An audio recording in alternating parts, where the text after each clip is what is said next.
All right, so today's product is weirdly awesome, maybe for some people. So imagine an e-reader like a Kindle, but on your face. This is the Soul Reader. And yes, I've been walking around my house looking like I'm out of a 2003 cyberpunk novel. But we're going to talk about these, who I think they're for, if I think they're any good, and just introduce you to this interesting new piece of tech. Before we dive in though, on this channel we like talking about new, innovative tech. We also love tech that marries form and function, tech that improves our lives and looks good while doing so. If that sounds cool to you, please consider subscribing and like this video for more.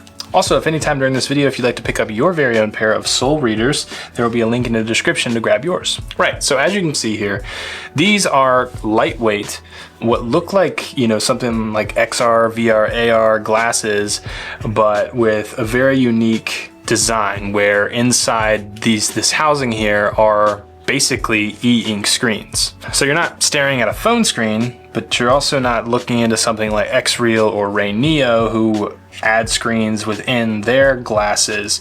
You're looking at e-ink readers in here, a square design that has a side light basically, so lit up by a nice soft light. So totally distraction free. It's very intentional and in the zone kind of product here. All right, just to get into sort of like the tech specs of this thing, because I'm sure you're wondering about battery life and resolution or whatever and all that kind of stuff. So it has two 1.3 inch e-ink, square e-ink screens inside of each of these lenses. Well, not two within each lens, but there's one inside this one and one inside this one. There's 271 pixels per inch. There's like DPI and PPI, and e-ink is a little bit different, but it's very sharp in the e-ink kind of way. One thing I really liked is I have found my eyes, I have perfect vision apparently. After trying so many like VR things, I was worried that my eyes weren't very good, and so I went to the eye doctor and they said my vision's perfect, but my IPD or whatever might be a little off, and I also think my eyes are shifted this way on my face. So anyway, you can shift both how close and far away these little screens are, as you can see it moving there, but then you also have focus rings here on each as well, so you can get it really fine-tuned, which is nice. And it says diopters can be adjusted from 0 to negative 5.75, so if you're nearsighted, you don't even need your glasses, so that's pretty cool. It also comes with this little custom Bluetooth remote to flip through pages. Obviously, if the screen's here, there's no like swipe features or anything on the actual lenses, but this allows for really comfortable, like you're just sitting, you can keep this in your hand on your lap or something and be turning pages, accessing menus and stuff like that as well. So battery life is apparently 25 plus hours. I think that's probably true. I have yet to charge these once and I've been using them quite a bit.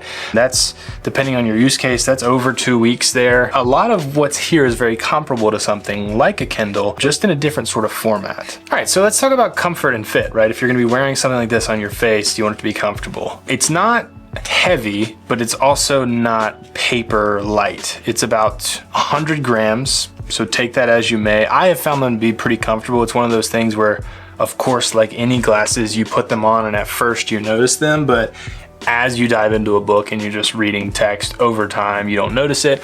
Also, if you're doing something like laying back, some of that pressure gets put like on your nose in a different way. So I don't know. There's different ways of using this, laying down, sitting up, but overall really comfortable. The thing that I think is a little uncomfortable is these don't really bend outwards.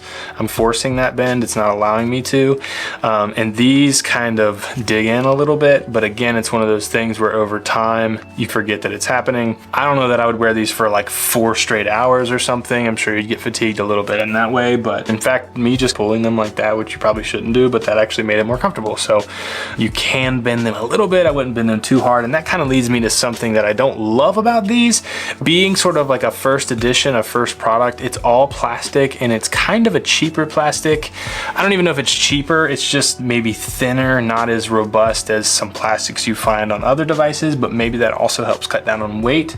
So something to be aware of there. The whole thing is plastic, everything that I can see except for this nose piece, and then these are obviously lenses, which are either, I'm assuming those are glass, but those could be plastic as well. I'm not entirely sure, but in a way they don't have to be anything special because you're really just looking into a e-ink screen there. The nose bridge is actually very similar to something you would find on X-Reel, something like that. I think in their original marketing on the website, they had sort of proprietary nose piece that was like weird like this and bendable and stuff. This is kind of what I have found you get with something like X-Reel or the Ray Neo, where it's kind of this like metal piece with two little silicone pads here, and you can push them together and adjust them that way. Okay, overall, it's comfortable, it's lightweight relatively, and it's quite a pleasurable experience using them. I kind of want to talk about like the software too, because obviously like the hardware, that's all we've been talking about. And I guess one final point on the hardware is when you look in here, like the page or whatever, this square image is speckled, and it's a cool look. Like at first it was like, oh, that looks dirty, but I actually really like it. It feels more like paper, which is funny, like maybe like a recycled paper or something. User interface is pretty easy. You use this little puck thing, like I said, for everything. There's quite a bit of customization in terms of how fast you want to read, how much text you want on a page, how far away, how big the text you want it to be. You can also do like automatic reading where it goes line by line and then turns the page for you, so you can adjust the speed there. Yeah, I don't know, it's pretty intuitive, and there's definitely explanations for everything here, which is cool too. Software is going to be the biggest thing here outside of how comfortable it is to wear this. Something I do want to point out is this comes with a couple little short stories by Isaac Asimov, but it also comes with the Bible, which is interesting. New Testament, Old Testament, and I think Psalms and Proverbs. Let's see here. Right, so you have books. You can also load up articles, and then the Bible, yeah, Psalms, Proverbs, New Testament, Old Testament, and there's a little explainer why the Bible is hard baked into the software. You can get rid of it if you don't want it, but it explains how the Gutenberg press that came around, you know, the Bible was like the biggest widely published Bible when the press came around. And I think Soul's whole thing is like they're taking reading even to another level with this device. So they wanted to sort of call back. I don't know if they're a Christian company, but I'm just saying I really enjoyed that, and I was gonna try to put the Bible on here anyway. So the fact that it's on here and it's the ESV, which is my favorite version of the Bible, is fantastic. Just wanted to point that out. But anyway, there's tons of different things you can do on here. You can basically add books and stuff through the app, which I guess I need to hop into that as well, since it's a kind of a big part of this. And I think what you'll quickly see as a downside is you can't load something like Kindle on here. You just have the ability to put EPUBs on here. However, there is a store on here, and I'm not sure like how recent some of these books are. There's definitely a ton of classics. There's even a ton you can get for free, which is fantastic.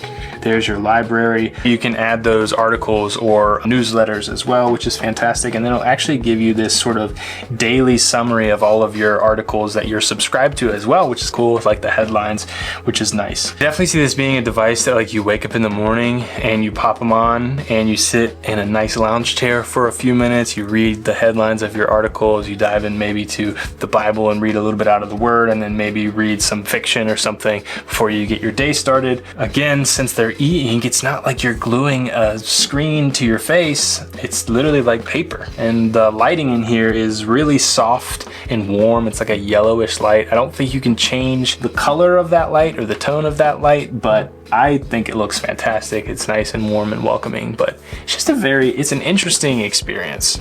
So anyway, it's an interesting piece of tech. It's one of those pieces of tech where there's the question of like, why would you need something like this? There's also the question of like, wow, this company is trying to be innovative and think about reading in a brand new way, which is fantastic.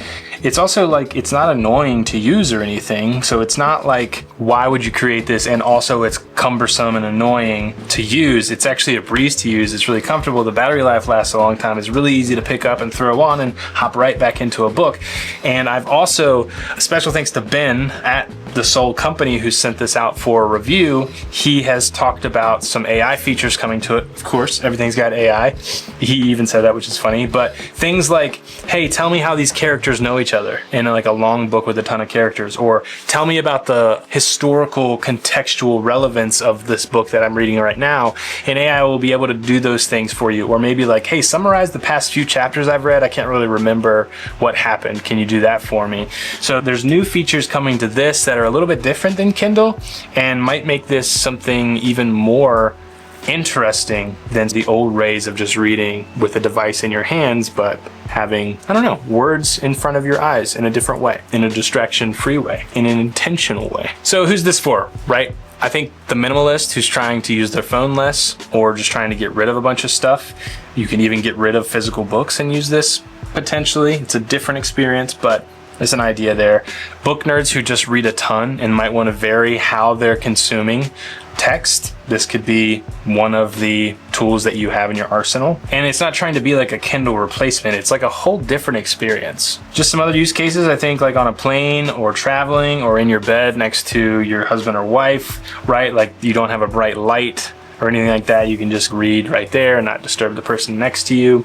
I think the ultimate downsides, I think the one I mentioned earlier was this kind of like plastic that I'm not a huge fan of. There's definitely some ways that they can iterate on this and make it a little more streamlined. I'm sure they can make it lighter over time, things like that. But this is a first edition, right? So it's got that like, hey, never seen something like this, pick this one up. They're obviously going to be working on it, but if you want this experience for yourself, it's there, it works, it's small relatively, right? You don't have like a big battery pack on the back or anything like that. So I don't know, it's pretty niche. The final thing is pricing. It's about 250 bucks, and I don't know, I've been trying to think like what I would price something like this, and there's definitely interesting tech going on here. There's definitely potential for future software updates and iterations as well. So I think if you compare it to something like a Kindle, it might be a little bit more than the lowest Kindle, but it's definitely not as expensive as the higher end Kindles. So I think it sits in the market well at 250 bucks. I could see a company like this being like, oh, it's a super, you know, exclusive and interesting experience, so 800 bucks. Like I wouldn't be surprised if this,